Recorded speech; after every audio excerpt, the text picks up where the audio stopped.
The fence post splintered under Sarah Mae Hartwell's hand as she tried to push it upright for what felt like the 100th time that morning, and she knew with absolute certainty that her late father's ranch was slipping through her fingers like sand through a broken hourglass. It was the summer of 1882 in Wyoming territory, and the sun beat down mercilessly on the small ranch that sat 3 miles outside of Cheyenne. Sarah Mae stood back and surveyed the damage with exhausted eyes. The fence that ran along the eastern property line sagged in multiple places, rails missing, posts leaning at awkward angles like drunken sentinels. The winter had been brutal, and spring floods had finished what the snow and ice had started. Now, in July, with cattle prices dropping and her savings nearly depleted, the 22-year-old woman faced a reality that kept her awake most nights. She might lose everything her father had built. Sarah Mae wiped the sweat from her forehead with the back of her hand, leaving a streak of dirt across her sun-bronzed skin. Her dark blonde hair, once carefully pinned, had come loose from its bun and stuck to her neck in damp tendrils. She wore one of her father's old work shirts, the sleeves rolled up to her elbows, and a split riding skirt that allowed her to do the work that needed doing. Propriety be damned, she thought, not for the first time. There was no one left to maintain appearances for anyway. Her father, Thomas Hartwell, had died 6 months ago when his horse threw him during a winter storm. He had hit his head on a rock, and by the time Sarah Mae found him, he was already gone. Her mother had passed when Sarah Mae was only 8, taken by fever, and her older brother had been killed in a saloon fight in Denver 3 years back. She was alone now, truly alone, and the weight of it pressed on her shoulders like a physical thing. The sound of hoofbeats made her turn, shielding her eyes against the bright afternoon sun. A rider approached on the main road that ran past her property, moving at an easy lope. Even from a distance, she could tell he sat his horse well, with the relaxed confidence of someone who had spent most of his life in the saddle. As he drew closer, she could make out more details. A tall man on a paint horse, wearing a dark hat pulled low over his eyes, a red bandana around his neck, and the weathered leather chaps that marked him as a working cowboy. He slowed as he neared her broken fence, and for a moment, Sarah Mae thought he might stop. She felt a flash of something, hope perhaps, or maybe just curiosity about who this stranger was. But he merely touched the brim of his hat in a polite gesture of acknowledgement and rode on past, his paint horse kicking up small clouds of dust as they continued down the road. Sarah Mae watched him go, feeling foolish for the disappointment that settled in her chest. What had she expected? That some passing stranger would magically solve her problems? She turned back to the fence with renewed determination. She had fence posts in the barn, along with rails and nails. What she lacked was the knowledge and strength to fix everything properly. But she would learn. She had to. The afternoon wore on as Sarah Mae struggled with the fence. She managed to get one post somewhat upright, though it still leaned at an angle that would never hold cattle. Her hands were blistered, her back ached, and she was fairly certain she had splinters in places she did not care to examine too closely. When the sun began to sink toward the western horizon, painting the sky in shades of orange and pink, she finally admitted defeat for the day and trudged back toward the small ranch house. The house was modest but well built, with 2 bedrooms, a main room that served as kitchen and living area, and a small porch that faced west. Her father had always loved watching the sunset from that porch, and Sarah Mae felt the familiar ache of grief as she climbed the steps. She missed him terribly, missed his quiet strength and steady presence, missed the way he would tell stories about the old days while they sat together in the evening. She pumped water from the well and washed her face and hands, wincing at the sting of cold water on her blistered palms. Inside, she started a fire in the stove and prepared a simple meal of beans and cornbread. She ate alone at the table her father had made, listening to the silence of the house and trying not to think about the future. The next morning, Sarah Mae woke before dawn, as was her habit. She tended to her small herd of cattle, only about 40 head now, down from the 100 her father had kept. She had sold off many to pay debts and keep herself fed through the winter. She checked on her 2 horses, Copper and Bell, and the handful of chickens that provided her with eggs. Then, as the sun climbed higher, she returned to the fence with fresh determination. She had been working for perhaps an hour when she heard hoofbeats again. Looking up, she saw the same rider from yesterday, the man on the paint horse. He was heading in the opposite direction now, presumably returning from wherever he had been going. Once again he slowed as he passed her property. This time, he stopped completely, his horse standing quiet on the road. Sarah Mae straightened, suddenly aware of how she must look, dusty and disheveled, wrestling with a fence post that refused to cooperate. The rider sat motionless for a long moment, and though she could not see his eyes beneath the shadow of his hat brim, she felt his gaze on her, on the broken fence, taking in the situation. She lifted her chin, pride stiffening her spine. She did not need pity from strangers. Then, without a word, without even another nod of acknowledgement, he clicked to his horse and moved on, leaving Sarah Mae staring after him with a confusing mixture of relief and something that felt oddly like disappointment. "Good riddance," she muttered to herself, but the words lacked conviction. She had seen something in the way he sat his horse, in the deliberate way he had stopped and looked. It was as if he were cataloging the damage, assessing what needed to be done. But then he had simply ridden away, and Sarah Mae told herself firmly that it did not matter. She did not need help from anyone, especially not from some silent stranger who probably had his own concerns to deal with. The day passed much like the one before. Sarah Mae worked until her muscles screamed and her hands bled, managing to get another post somewhat secured, though her work was crude at best. She knew her father would have shaken his head at the sloppy job, but she was doing her best with limited knowledge and strength. That evening, she collapsed into bed as soon as darkness fell, too exhausted even to feel lonely. The third day dawned hot and still, the air heavy with the promise of a storm. Sarah Mae could see dark clouds gathering to the west as she went about her morning chores. She needed to get the fence at least minimally functional before any serious weather hit. If her cattle wandered off through the gaps, she might never recover them all, and she could not afford to lose a single head. She was hauling a heavy fence rail toward the section she had been working on, when she heard the now familiar sound of hoofbeats. Her heart did an unexpected little skip, and she told herself it was just because she was startled, nothing more. She turned to see the rider approaching once more, the paint horse moving at that same easy pace. This time, Sarah Mae found herself watching him more carefully as he drew near. He was a tall man. She could see that clearly, even though he was mounted. His shoulders were broad, his posture straight but relaxed. He wore a dark shirt that might have been blue or gray. It was hard to tell with the dust on it, and his leather chaps were well worn but well maintained. His hands on the reins were confident, and there was something about the way he moved with his horse that spoke of years of experience. Once again, he slowed as he reached her property. Once again, he stopped, his paint horse standing quietly while the rider surveyed the fence line. Sarah Mae set down the rail she had been carrying and waited, unsure what to expect. Was he going to speak to her, offer help, criticize her amateur efforts at repair? But no. After another long, assessing look, he simply touched his hat brim again and rode on, leaving Sarah Mae standing there with her mouth half open to speak words that now had no audience. She felt a flash of irritation, which was better than the strange disappointment that tried to follow it. What kind of man stopped to stare at a woman's struggles 3 days in a row, but never offered a word of greeting or assistance? Rude, she said aloud to no one. Absolutely rude.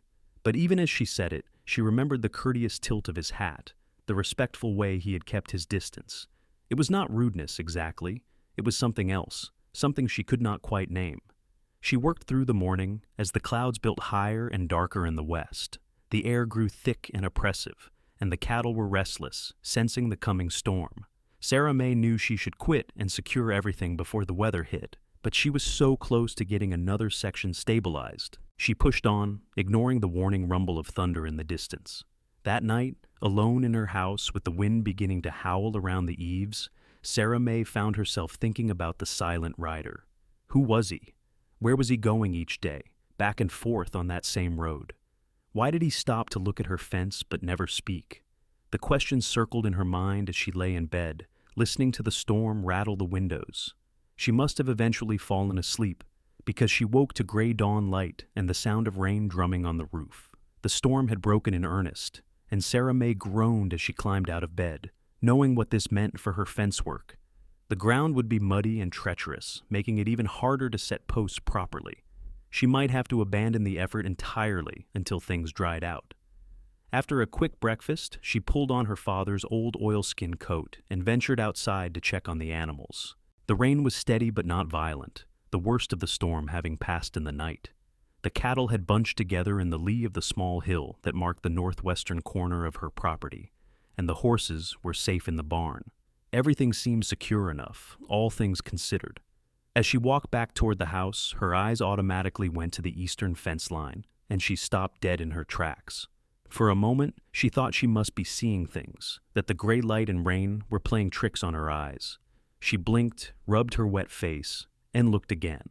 The fence was fixed. Not just propped up or jury-rigged, but properly, professionally fixed. New posts stood straight and true, rails securely nailed in place. The entire section she had been struggling with, now solid and square. Sarah Mae walked toward it in a daze, the rain forgotten, her heart hammering in her chest. When she reached the fence, she ran her hand along one of the rails, feeling the smooth wood, the carefully driven nails. This was the work of someone who knew what they were doing, someone with skill and strength and the right tools. She looked around wildly, as if expecting to see whoever had done this still lingering nearby, but there was no one. Just the rain, the empty road, and the fixed fence. She knew, though. Somehow, she knew exactly who had done this. The silent rider, the man who had passed 3 times, studying her broken fence each time. On the 4th visit, he must have come in the night or early dawn, and he had fixed it without a word, without asking for thanks or payment, or even acknowledgement. Sarah Mae stood in the rain, staring at the fence, and felt something crack open in her chest, some hard shell of self-reliance and isolation that she had built around herself in the months since her father's death. Her eyes burned, and she was not entirely sure if it was rain or tears on her face. Why would a stranger do this? What did it mean? She spent the rest of the day in a strange fog, going through her chores mechanically while her mind churned. She kept replaying those 3 days, the way he had stopped and looked, the careful assessment in his posture. He had been planning this, she realized, figuring out what needed to be done, what materials would be required. And then he had simply done it, asking nothing in return. As evening approached and the rain tapered off to a drizzle, Sarah Mae found herself watching the road with an intensity that would have embarrassed her if anyone had been there to see it. Would he come past again? Would she finally get to speak to him, to ask why he had done this kindness for a stranger? But the road remained empty as darkness fell, and Sarah Mae went to bed with her questions unanswered. The next morning dawned clear and bright, the storm having scrubbed the air clean. Sarah Mae rose early, as always, but this time she took extra care with her appearance. She washed thoroughly, pinned her hair up neatly, and put on her good blouse, the blue one with the embroidered collar that her mother had made years ago. She told herself she was being ridiculous, that there was no reason to think the rider would come past today or any day, but she did it anyway. She kept herself busy with chores, but she found excuses to work near the road, near the repaired fence that stood as a monument to an inexplicable act of kindness. Mid-morning came and went. Noon passed. Sarah Mae was beginning to feel foolish for her vigil when she finally heard what she had been listening for. Hoofbeats on the road. She turned to see him, the tall rider on his paint horse, approaching from the east as he had on those first 3 days. Her heart began to pound, and she wiped her palms nervously on her skirt.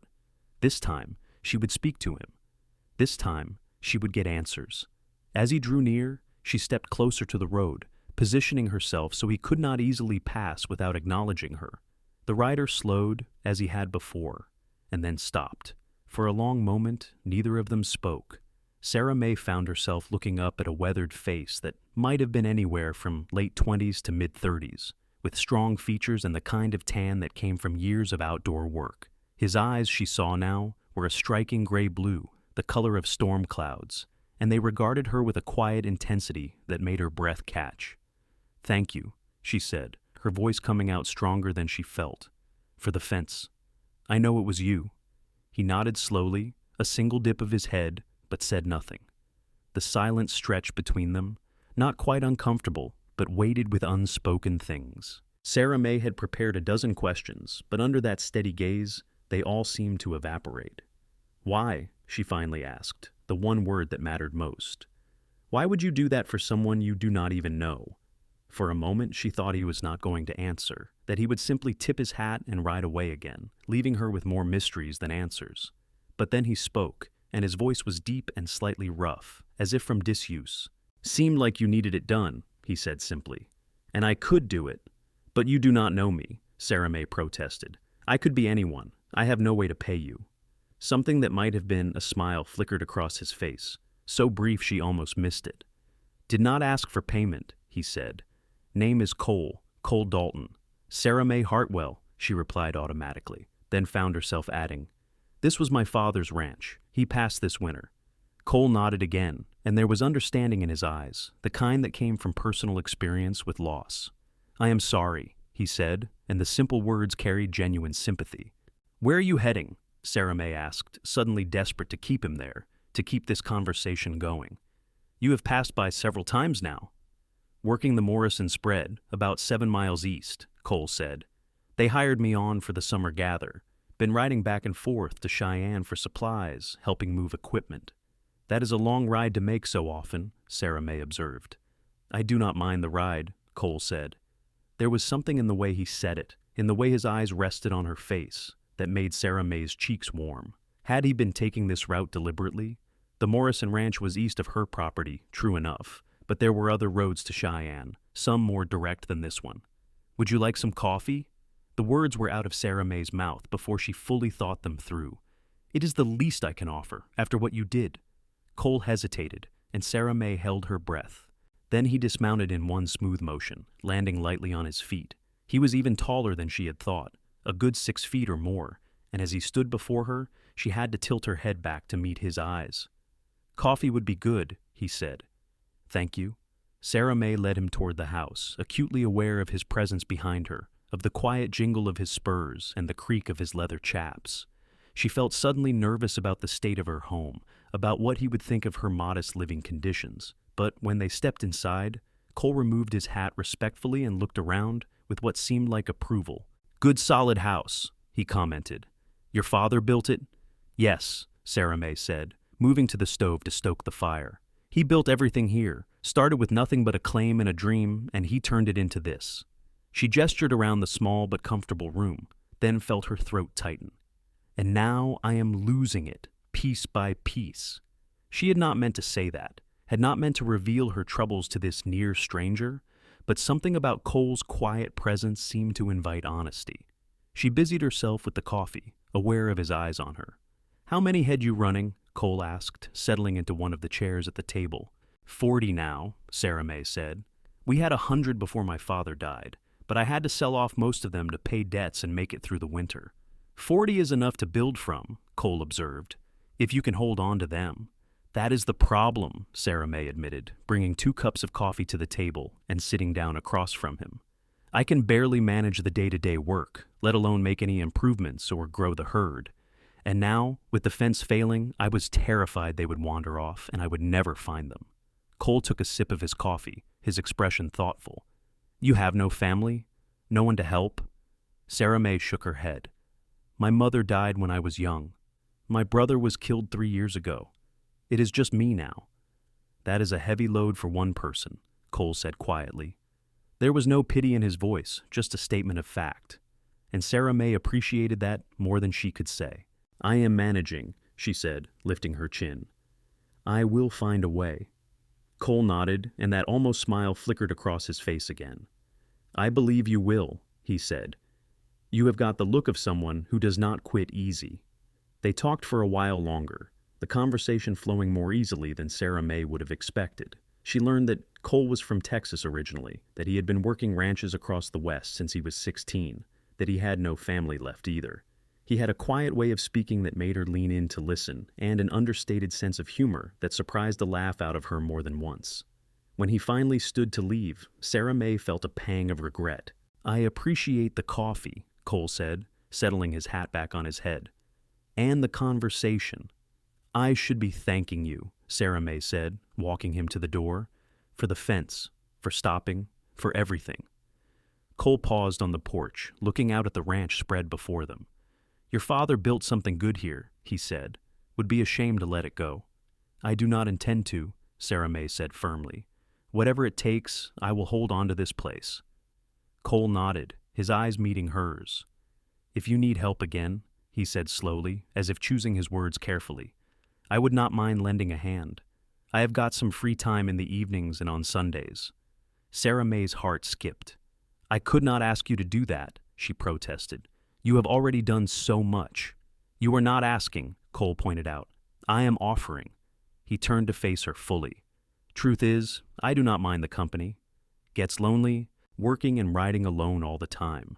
And I respect what you are trying to do here, keeping your father's legacy alive. Sarah Mae felt heat rise in her cheeks, and she knew it had nothing to do with the afternoon sun.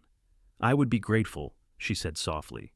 If you are truly willing, I would be very grateful for the help. Then it is settled, Cole said. He mounted his paint horse with that same easy grace and looked down at her. I will come by Sunday afternoon, if that suits you. That suits me fine, Sarah Mae said, smiling up at him. She watched him ride away, her heart feeling lighter than it had in months. There was something about Cole Dalton, something steady and genuine that called to her. And the way he had looked at her, the care he had shown in fixing her fence, the offer to help further, all of it spoke to a kindness that she had not expected to find in this harsh land. Sunday seemed both impossibly far away and alarmingly close. Sarah Mae spent the intervening days in a state of nervous energy, catching herself humming while she worked, taking extra care with her appearance each morning just in case. She told herself she was being foolish, that Cole's offer was simple neighborly kindness, nothing more. But she could not quite make herself believe it, not when she remembered the way his eyes had lingered on her face, the gentle tone of his voice when he spoke to her. Sunday afternoon arrived with bright sunshine and a pleasant breeze. Sarah Mae had prepared lunch, telling herself that if Cole was going to work, the least she could do was feed him. She had made a hearty stew with the last of her winter vegetables and baked fresh bread, and the house smelled wonderful when she heard hoofbeats approaching. Cole arrived right on time, and Sarah Mae felt her pulse quicken at the sight of him. He had cleaned up, she noticed, his shirt looking freshly laundered, his hair damp as if he had recently washed. He had brought tools, she saw, a bag hanging from his saddle horn. Afternoon, he said, dismounting and removing his hat. I hope I am not too early. Your timing is perfect, Sarah Mae said. I made lunch if you are hungry. Something warm flickered in Cole's eyes. That smells amazing, he said. I have been living on my own bad cooking for too long. They ate together, the conversation flowing as easily as it had before. Cole asked about her cattle, her land, what her father's plans had been for the ranch. Sarah Mae found herself telling him things she had not spoken of in months, dreams and hopes that she had barely admitted to herself. Cole listened with genuine interest, asking thoughtful questions, offering occasional observations from his own experience. After lunch, they went to survey what needed doing. Besides the fence section Cole had already repaired, there were numerous other problems, more fence damage on the north side, a corner of the barn roof that was starting to sag, a water trough that had cracked, and half a dozen other issues that Sarah Mae had been putting off because she lacked the skill or strength to address them properly. We will start with the north fence, Cole decided. If another storm comes through, you will want your boundaries secure. They worked together through the afternoon, and Sarah Mae discovered that Cole was a patient teacher. He showed her how to properly set a fence post, how to gauge the depth and pack the dirt so it would hold firm. He let her do as much of the work as she could manage, stepping in only when the task required more strength than she possessed. He did not talk down to her or treat her as helpless, and Sarah Mae appreciated that more than she could say. As the sun began to sink lower, painting the sky in shades of gold and orange, they stepped back to admire their work. They had repaired a good 20 feet of fence, and while Sarah Mae's work was not as neat as Cole's, it was solid and would hold. You are a quick learner, Cole observed, wiping sweat from his forehead. Another few sessions like this and you will not need my help at all. I do not know about that, Sarah Mae said, flexing her sore hands. But I appreciate your patience and your teaching. It is my pleasure, Cole said, and the way he looked at her when he said it made Sarah Mae's breath catch. They walked back to the house together, and Sarah Mae found herself inviting him to stay for supper. Cole accepted, and they fell into an easy rhythm, Sarah Mae preparing the meal while Cole washed up and tended to his horse. It felt natural, comfortable, like something they had done 100 times before, rather than just once. Over supper, their conversation turned more personal. Cole told her about growing up in Texas, about losing his parents to cholera when he was 15 and setting out on his own. He spoke of the ranches he had worked, the places he had seen, and Sarah Mae heard the loneliness beneath his words, the rootlessness of a man who had been drifting for years. Have you never wanted to settle somewhere? She asked. To have a place of your own? Cole was quiet for a moment, his fingers tracing the rim of his coffee cup. I have thought about it, he admitted, more lately than ever before. But it takes money to start a spread, and I have been sending most of what I earn back to my sister in Texas. She is raising 3 kids on her own after her husband died.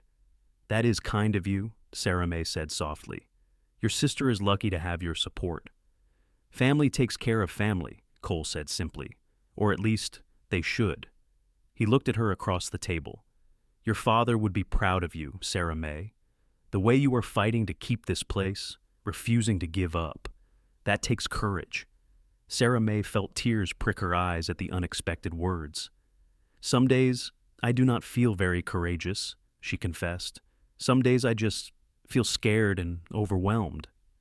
Courage is not about not being scared, Cole said. It is about being scared and doing what needs doing anyway.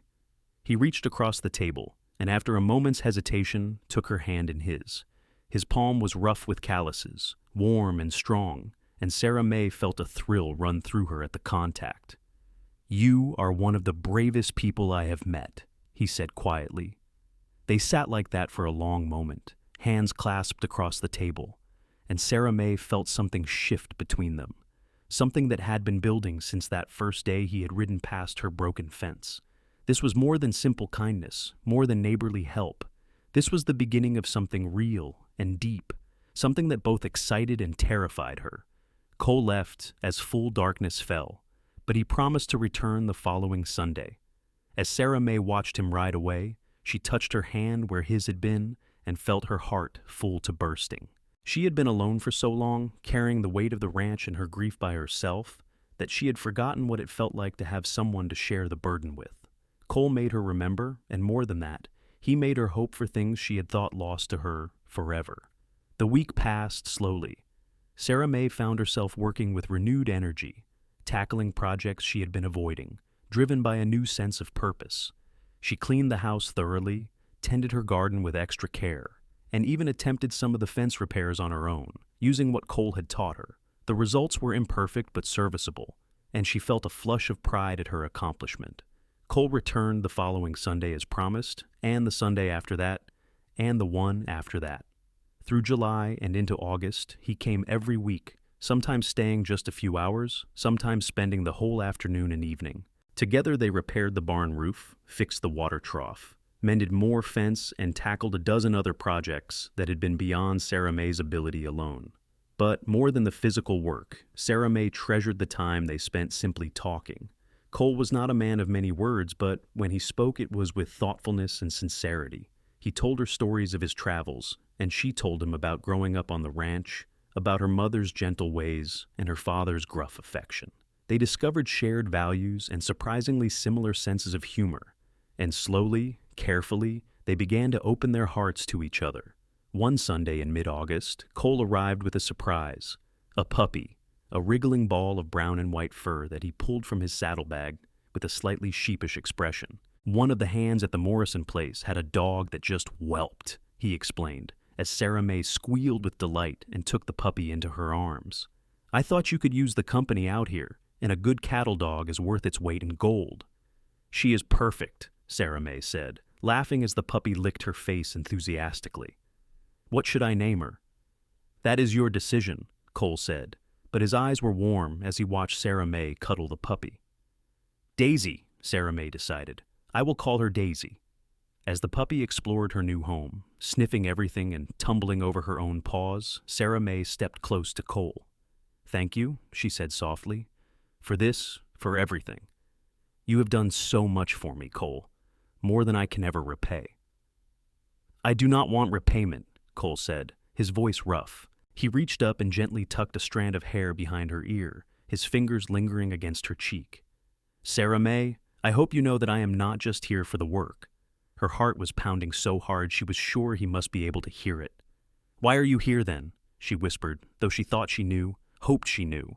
Because I cannot stay away, Cole said simply. Because from the first time I saw you, struggling with that fence, determined and fierce and beautiful, I have not been able to get you out of my mind.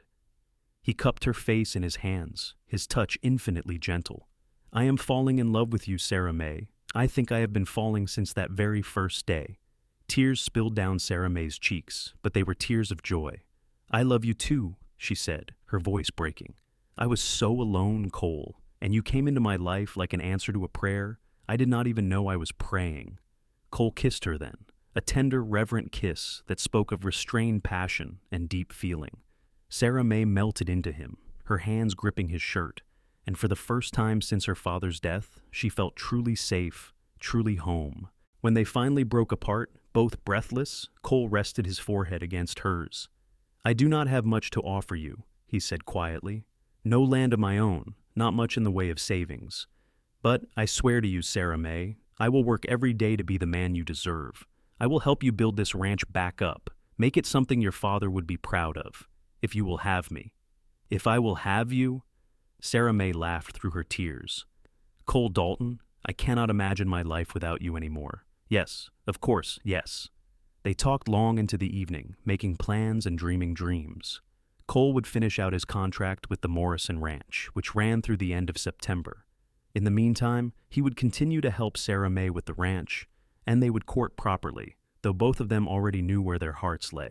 Come October, if Sarah Mae was still certain, they would marry and truly begin their life together. The weeks that followed were the happiest Sarah Mae could remember. Cole came by nearly every evening now, after finishing his work at the Morrison spread, and they worked side by side until darkness fell. The ranch began to transform under their combined efforts. Fences that had sagged now stood straight. Buildings that had been falling into disrepair were restored. The land itself seemed to respond to their care, to the love and hope they poured into it. But beyond the physical work, it was the small moments that Sarah Mae treasured most. The way Cole would catch her eye across the yard and smile, a private smile just for her. The evenings they sat on the porch together, watching the sunset with Daisy curled at their feet. The gentle kisses stolen in the barn, the tender way he said her name, the feeling of his arms around her when she was tired or discouraged. They faced challenges, of course. A summer drought threatened the water supply, and they worked together to dig a deeper well. Cattle prices remained low, making it harder to earn needed income. And there were the inevitable small-minded folks in Cheyenne who thought it scandalous that Sarah Mae was allowing a man to court her so openly, without family to chaperone. "Let them talk," Sarah Mae said fiercely when Cole mentioned the gossip he had heard in town. "I do not care what they think. You are the best thing that has ever happened to me." Cole pulled her close, kissing the top of her head.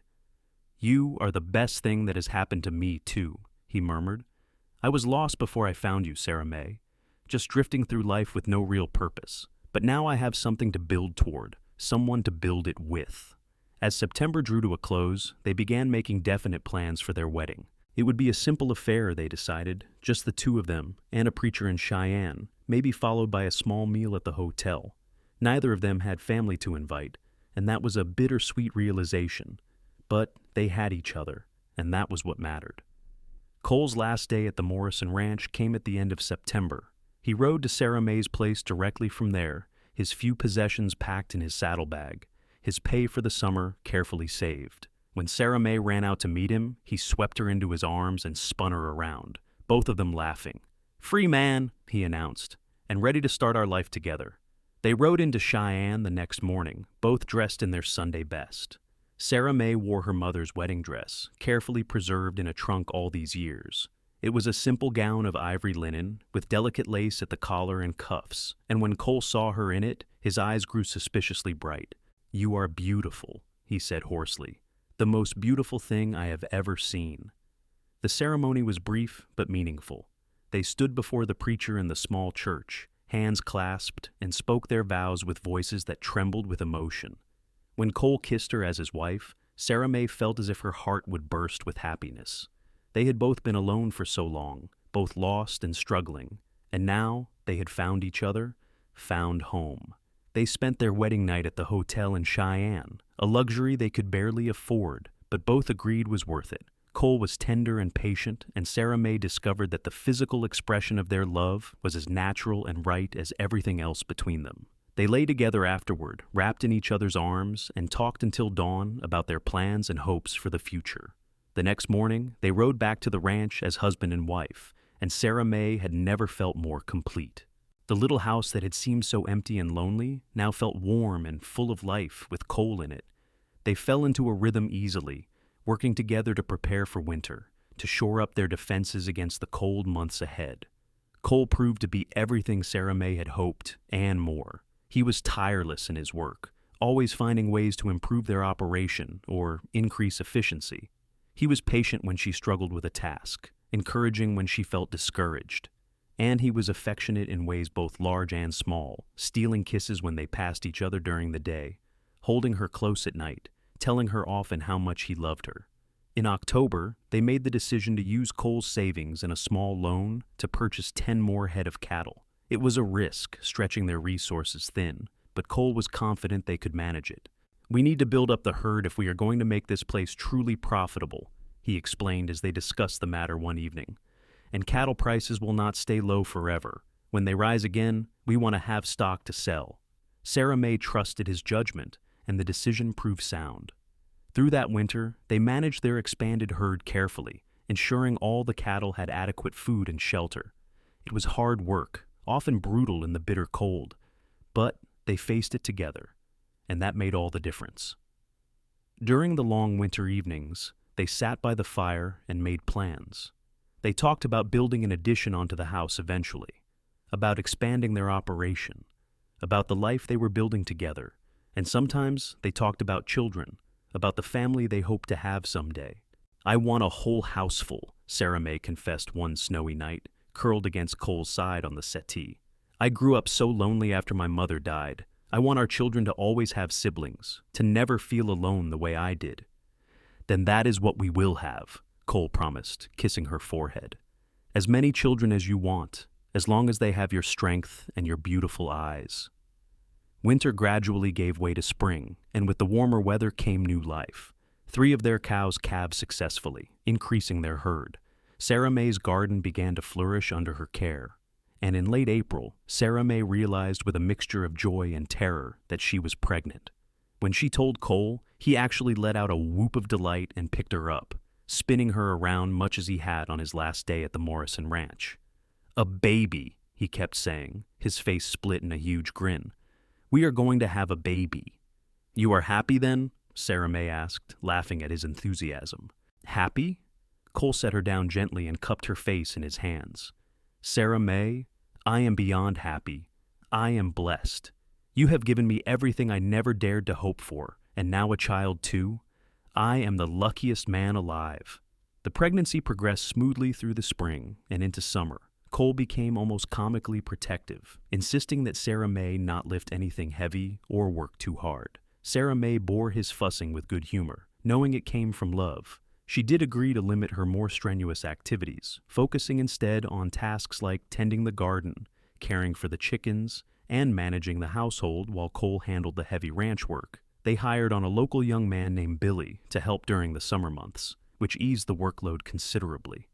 Billy was only 17 but a hard worker, and Cole took him under his wing, much as someone had once done for Cole himself. Sarah Mae enjoyed watching her husband teach the young man, seeing Cole's patience and skill as an instructor. In August, they celebrated their first anniversary quietly, with a special meal and an exchange of small gifts. Cole had saved up to buy Sarah Mae a beautiful shawl, soft wool dyed a deep blue. Sarah Mae had made Cole a new shirt, every stitch sewn with love. They sat on their porch as the sun set, Sarah Mae's hand resting on her swelling belly, and marveled at how much their lives had changed in just a year. "This time last year, I was just getting up the nerve to fix your fence," Cole said, his arm around her shoulders. "I had been trying to figure out how to approach you for days." "You were?" Sarah Mae looked up at him in surprise. "I thought it was just a spur-of-the-moment kindness." Cole shook his head. "I noticed you the first time I rode past, noticed you were alone and struggling. The second and third times, I was working up my courage, trying to decide if it would be welcome or presumptuous to offer help. Finally, I figured the best way to find out was just to do what needed doing and see how you reacted." "Sneaky," Sarah Mae teased, but her heart was full. "And here, I thought I was the one who had to work to get your attention." "You had my attention from the very first moment," Cole assured her. "You were so fierce, so determined.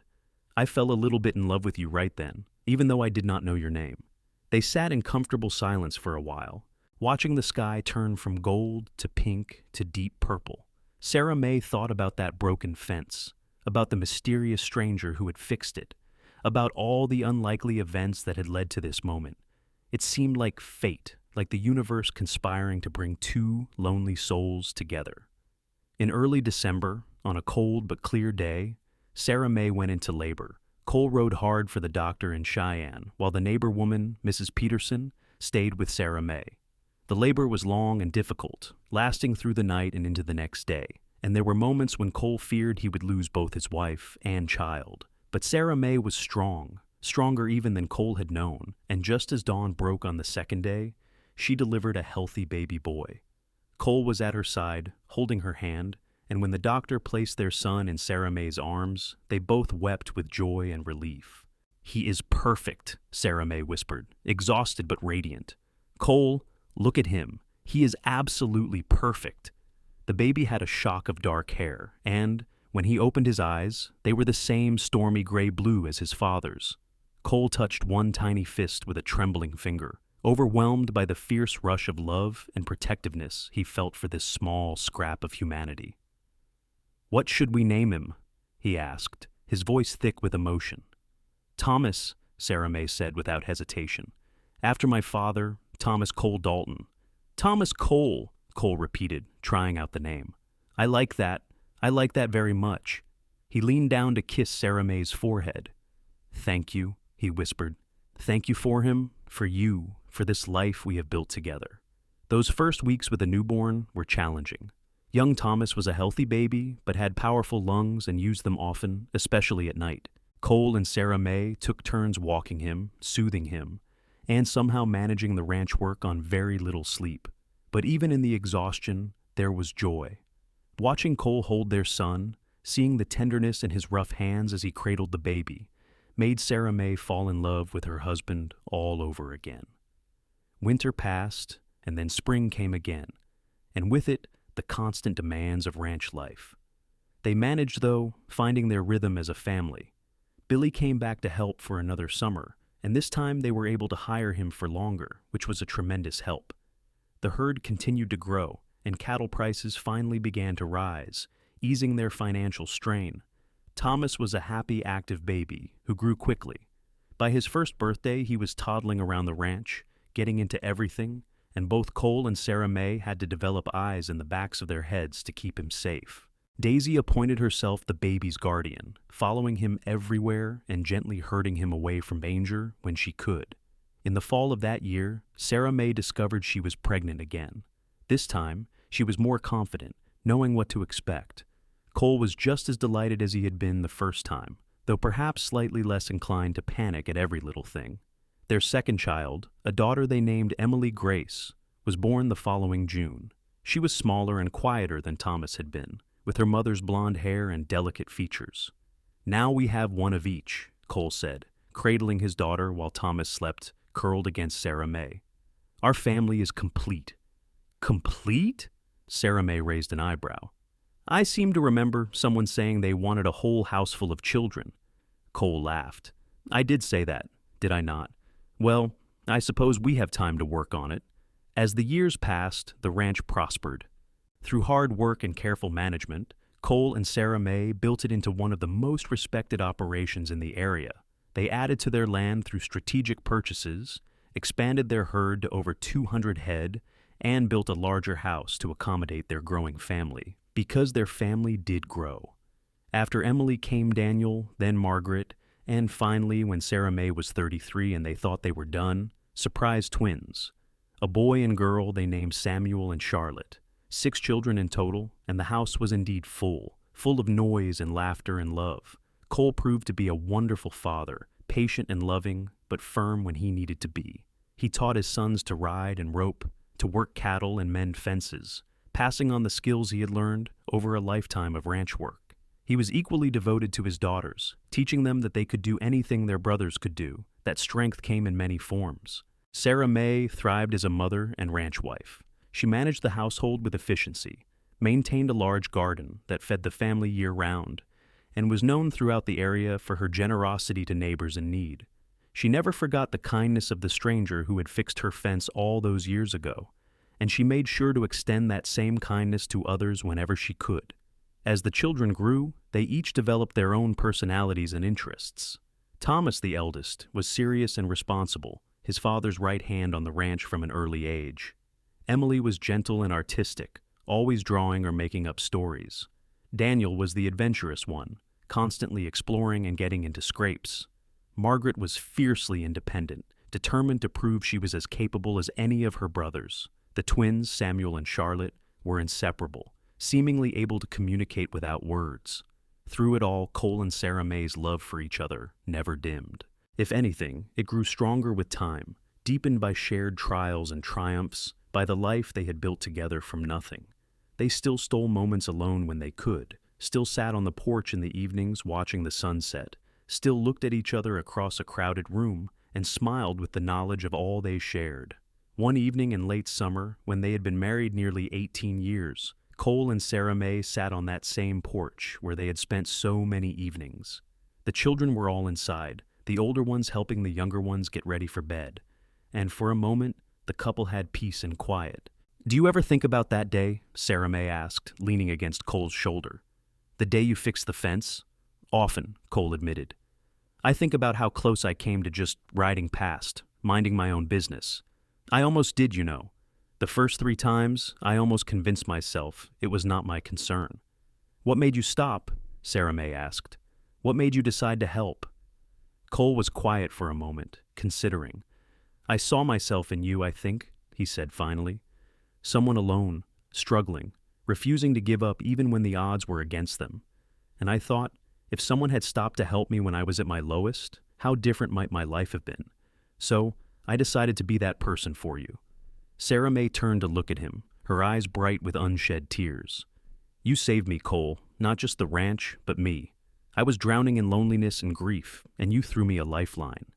"We saved each other," Cole corrected gently. "You gave me a home, Sarah Mae, a purpose, a family. You took a drifter with nothing to his name and made him into something more." "You were always something more," Sarah Mae insisted. "I just gave you a place to show it." They kissed then, a sweet, lingering kiss that spoke of years of love and commitment. When they broke apart, they sat in comfortable silence, watching the sky turn colors as the sun set, listening to the sounds of their children's laughter floating out from the house. The years continued to pass, bringing both joys and sorrows as all lives do. They lost crops to drought and cattle to harsh winters. They weathered financial difficulties and health scares. But they weathered them together, and that made all the difference. The children grew up and began to make their own ways in the world. Thomas, at 22, married a rancher's daughter from Laramie and brought her home to the ranch, where he would eventually take over operations from his father. Emily surprised everyone by going to Denver to study art, but she returned often and eventually married a kind school teacher who supported her creative ambitions. Daniel, true to his adventurous nature, joined the cavalry and wrote long letters home about his experiences. Margaret refused multiple marriage proposals before finally accepting one from a cattle buyer who recognized and respected her fierce independence. The twins were still young, only 14, but already showing signs of the adults they would become. As grandchildren began to arrive, Cole and Sarah Mae found new joy in watching the next generation grow. They had built something lasting, something that would endure beyond their own lives. The ranch that Sarah Mae's father had started, that Sarah Mae had fought so hard to keep, that Cole had helped her build into a true success, would continue on through their children and their children's children. One spring day when Cole was 52 and Sarah Mae was 48, they rode out together to check on a section of fence on the eastern property line. It was the same section that Cole had repaired all those years ago, the fence that had brought them together.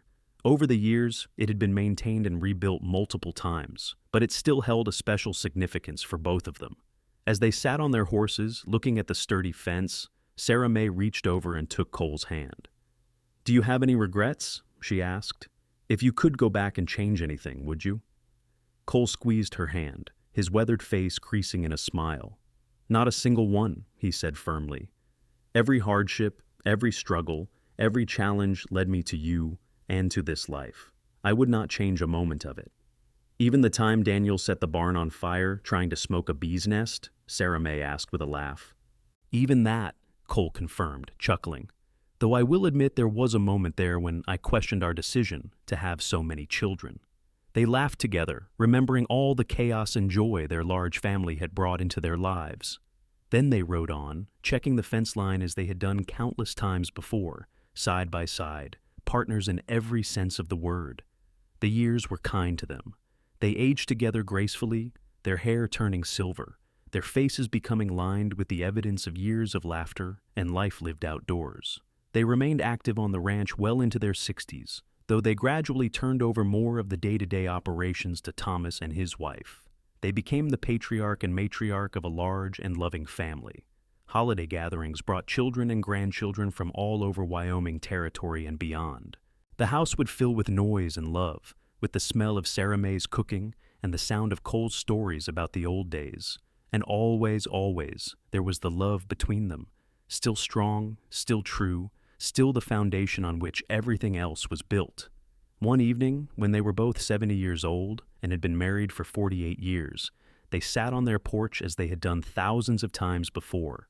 The sun was setting in a spectacular display of oranges and purples, and the land stretched out before them, the ranch they had built together still thriving. "Do you remember what you said to me once?" Sarah Mae asked, her hand in Cole's, as it had been for nearly 5 decades. "That first Sunday you came to help, you said my father would be proud of me." "I remember," Cole said, "and it was true then, and it is true now." "I think he would be proud of us," Sarah Mae said softly, "of what we built together, of our children, of everything we have accomplished." "I know my parents would be proud too," Cole said. "I used to think I had disappointed them, leaving home so young, drifting for so many years. But I think they would be happy to see how things turned out." They sat in silence for a while, each lost in their own thoughts. Then Sarah Mae spoke again, her voice contemplative. "You know what I am most proud of?" "What is that?" Cole asked. "That we taught our children about kindness," Sarah Mae said, "about helping others without expecting anything in return. Thomas and his wife are always the first to help a neighbor in need. Emily uses her art to raise money for orphanages. Daniel writes about the importance of honor and service. Margaret and her husband have taken in 3 foster children over the years. And the twins, even though they are young, always think of others first." "They learned that from watching you," Cole said. "You have always been the kindest person I know." "I learned it from you," Sarah Mae countered, "from a stranger who saw someone in need and fixed a fence without asking for anything in return." She turned to look at him, her eyes still as bright and clear as they had been when she was 22. "You changed my life that day, Cole Dalton. You gave me hope when I had none. You gave me love when I thought I would spend my life alone. You gave me everything." Cole brought her hand to his lips and kissed it gently. "You gave me everything too," he said. "A home, a family, a purpose, a reason to wake up every morning with joy in my heart. I was lost before I found you, just wandering through life. You made me whole." As the last light faded from the sky and the first stars began to appear, they went inside together, hand in hand, as they had walked for nearly 5 decades. The house was quiet now, the children grown and gone to their own homes, but it was a peaceful quiet, full of memories and love. They lived several more years in health and happiness, surrounded by their growing family. They saw great-grandchildren born, saw their children achieve their own successes, saw the ranch continue to prosper under Thomas's careful management. And through it all, they remained devoted to each other, their love as constant as the Wyoming sky. When Cole passed away at the age of 77, peacefully in his sleep with Sarah Mae at his side, she mourned him deeply, but took comfort in knowing they had lived a full and beautiful life together. She continued on at the ranch for another 5 years, her children and grandchildren surrounding her with love and support. She told stories about their grandfather, about the mysterious cowboy who had fixed a broken fence and stolen her heart. Sarah Mae died at the age of 82, on a beautiful summer evening, much like the one when Cole had first fixed her fence. She passed quietly, surrounded by her children, her last words a whisper of Cole's name. They buried her next to him on a hill overlooking the ranch, under a wide Wyoming sky. The ranch continued on, passed down through generations, and with it, the story of the cowboy who rode past a broken fence 3 times and fixed it on the 4th, asking nothing in return but winning a woman's heart and building a legacy that would last for generations. It became a family legend, a story told to children and grandchildren about the power of kindness, about how a single act of compassion can change lives, about how love can be found in the most unexpected places. The fence that had brought them together was eventually replaced many times over the years, but Thomas, honoring his parents' memory, always kept one section of the original fence standing, preserved and maintained as a memorial to the love story that had begun there. It became known in the family as Cole's Fence, and young couples would sometimes come to stand by it, holding hands and hoping for a love as true and lasting as the one between Cole and Sarah Mae. And so, the story lived on, passed down through the generations, a testament to the fact that sometimes the greatest love stories begin with the simplest acts of kindness, with a stranger who sees someone in need and chooses to help without asking for anything in return. Cole and Sarah Mae had built a life together from almost nothing, had created a family and a legacy that would endure, and it all started with a broken fence and a cowboy who chose to stop and fix it. Their great-great-grandchildren would eventually work the same land, mend the same types of fences, and watch the same Wyoming sunsets. And they would know the story, would understand that they were the living legacy of a love that began on a hot summer day in 1882, when a lonely woman struggled with a broken fence and a kind-hearted cowboy decided to help. The love between Cole and Sarah Mae Dalton became the foundation of a family that stretched across generations, a reminder that the best things in life often come from the simplest gestures of kindness and compassion. They had found each other against all odds, two lonely souls in the vast expanse of the Wild West, and they had built something beautiful together, something that would last long after they were gone. And every time someone in the family fixed a fence, every time they helped a neighbor in need, every time they chose kindness over indifference, they honored the memory of Cole and Sarah Mae, the cowboy, and the woman whose love story began with a broken fence and a silent act of kindness that changed everything.